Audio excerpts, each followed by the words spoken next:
Welcome to the presentation of the results for the Rencore SharePoint assessment. In this presentation, you will see the results presented in the online tool that you can go and try yourself. If you have any questions, you can get in contact with us at any time. My name is Samuel Zürcher. I work for a company called Experts Insight.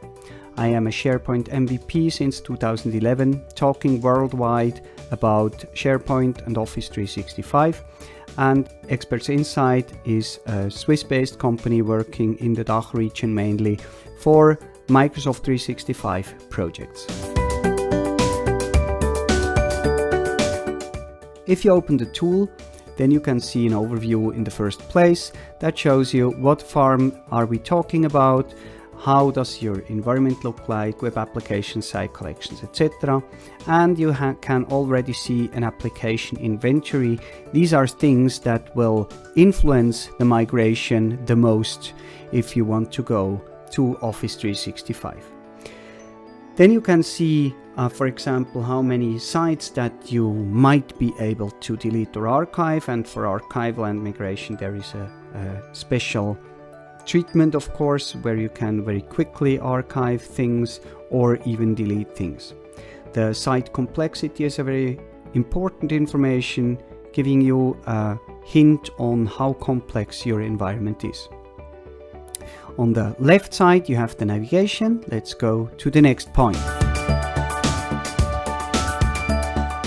In this point, you can see the environment contents.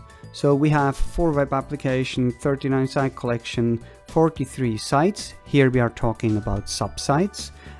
This is in respect of site collections. We have 459 lists and 4 content databases. Looking into the web applications, you get the list of your web applications with their names. If we go into the site collection view, you can see a site collection overview on, for example, when was the last change in that site collection, or what kind of languages you have. 1033, 1031, for example, are now English and German, and also what kind of site templates that you have. STS1, for example, is the normal team site, etc. And this gives you a hint also on how much you will have to change on that, because we know the site templates sometimes are deprecated or not available anymore. And down below you see then the details of all your site collections. Going into the site view will show you the whole site structure, so not just the site collection, but also the subsites that you might have. Sometimes, and if you are working in best practice mode, you might not even have too many subsites, but you can see here the ratio between sites and webs, and here again, here sites are site collections and webs are subwebs, so that you are not confused with the names. If you were best practice, you will not have too many subsites. If you were not too best practice and used a lot of subsites, this ratio here will increase, of course, and this gives you also already a view on the complexity of your farm, because the more subsites you have, the more you will have to work on cleanup before you go to Office 365, where subsites still are a problem. Going into the lists will simply give you a list of all lists that you have in your farm, and it gives you also the size, how many items, what is the template number that you have there, etc. Let's go into the next point. The next point here is the number and the names of content databases. As we can see here, we have 4 content databases, the size, how many sites and how many webs we have inside. Again, here sites is referring to site collections.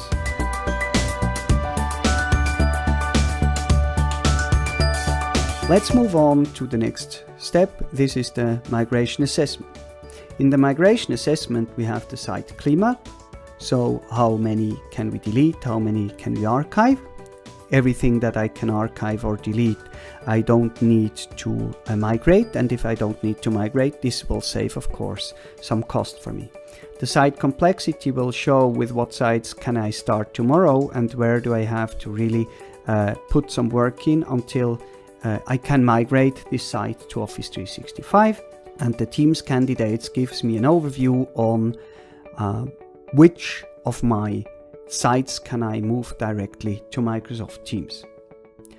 Let's go to the site cleanup first. Site cleanup shows me according to these parameters, like was not modified for 6 months, or we had no visitors anymore in the last 2 or 4 or 6 weeks. This is something that we can change. And then of course it gives you the overview, hey, which of your sites are dead and should be archived or even deleted.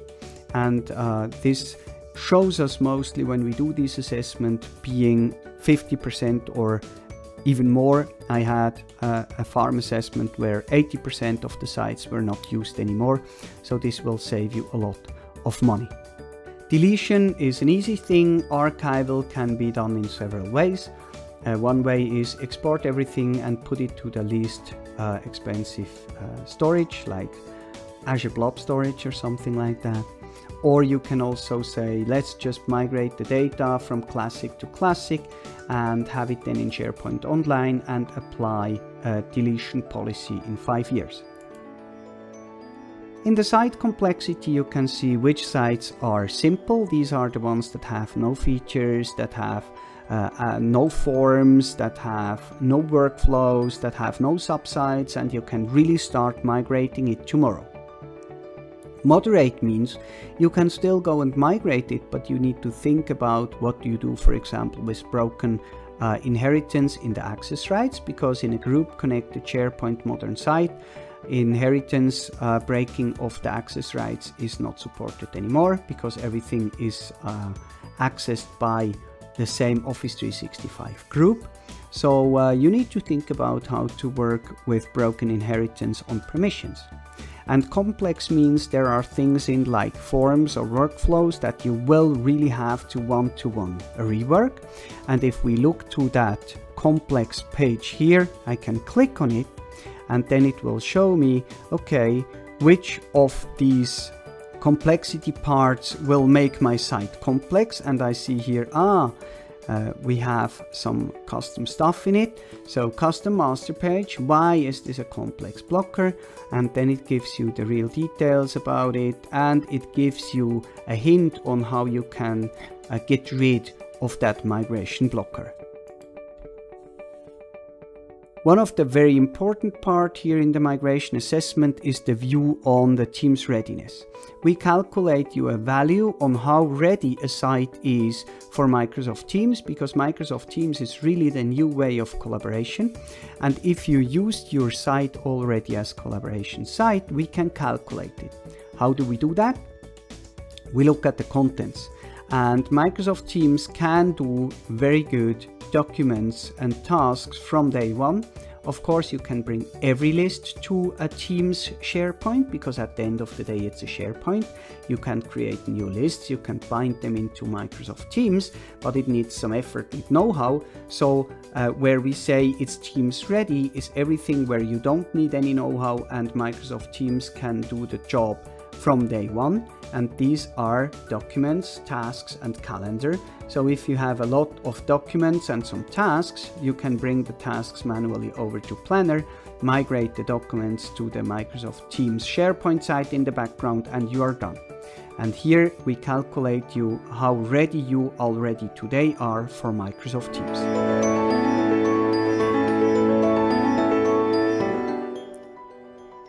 Let's move on to the next topic. What is the application inventory?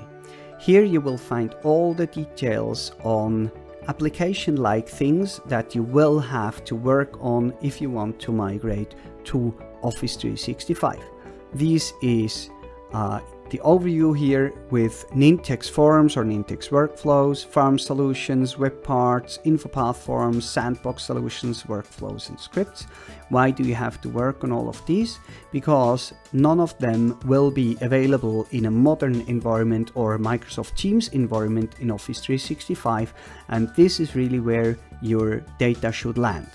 So let's look into InfoPath forms. Here it will give you the whole list of all InfoPath forms that we will find in your farm. we will give you an overview of all workflows that you have, and we will give you the hint on what platform it is. So a SharePoint 2013 workflow is something different than a SharePoint 2010 workflow, and the list workflow is something different than a reusable workflow. And this gives you the complete overview and helps you to find out where you have to work on most. Same is for the Nintex workflows.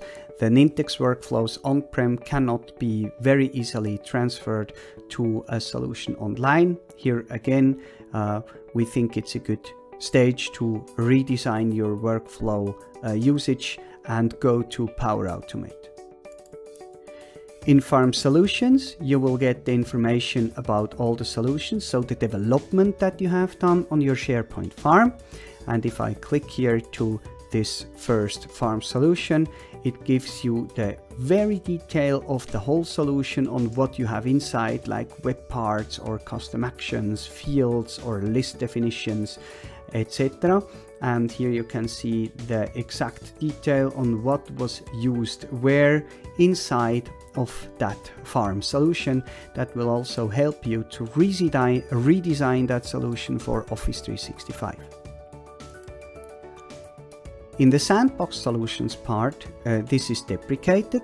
It's very important to know that you cannot use sandbox solutions in Office 365 anymore. So you need to know where your sandbox solutions are to find them and to replace or delete them. In the scripts, you will see all details about scripts. Are these JavaScripts or ASPX pages or HTML pages that were used in your SharePoint environment, and you will have to redesign or delete it, so you have to know where they are in order to find a solution in Office 365 for them, because we cannot use ASPX pages or also JavaScript files in an Office 365 modern environment. If you want to reuse, for example, JavaScript, you will have to go to SharePoint Online Classic mode, what is absolutely not recommended because there is no invest anymore in the future and innovation. All innovation is done in modern SharePoint Online. The web parts part is also something that is a really good overview, where you can see, okay, I have here a content editor web part with script, and if I click to it, I will also see, oh, what kind of script do I have in this content editor web part? Here I see, for example, we have an empty script editor web part, or we have a content editor web part where we have HTML in it.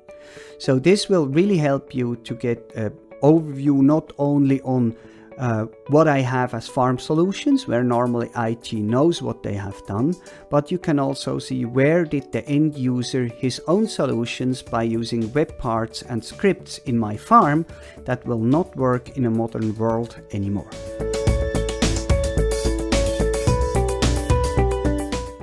Let's go to the next point, that is the application assessment.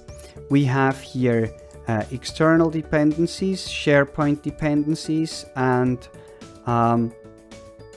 looking into SharePoint dependencies, you can see here assemblies, features, content types, template details, and fields. These were all things that were deployed by solutions, and you will have to see inside, okay, what do we do with this data? How can we transform it into a modern world?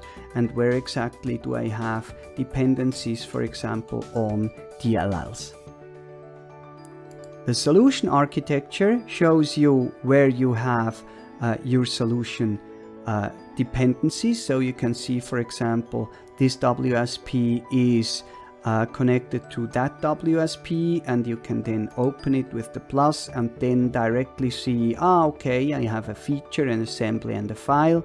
And if you drill in here into this, you can see, I have here this my company intranet base page, that I am deploying together with that solution here. So you can find here a complete overview about the solution, how it is built, and what you have inside of this solution. Last but not least, we have the roadblocks, where you can see, okay, where will I have roadblockers in my migration? And you can see here also the severity of it. For example, here you have a content type called base page in this reference that will not be supported in Office 365. Or you have a field that has no ID value set, so this will not work in Office 365. Or you have a custom action that is called form-based authentication, membership request management. This is a custom action that you were deploying, that you were using somewhere in your SharePoint environment, that will not work anymore in Office 365.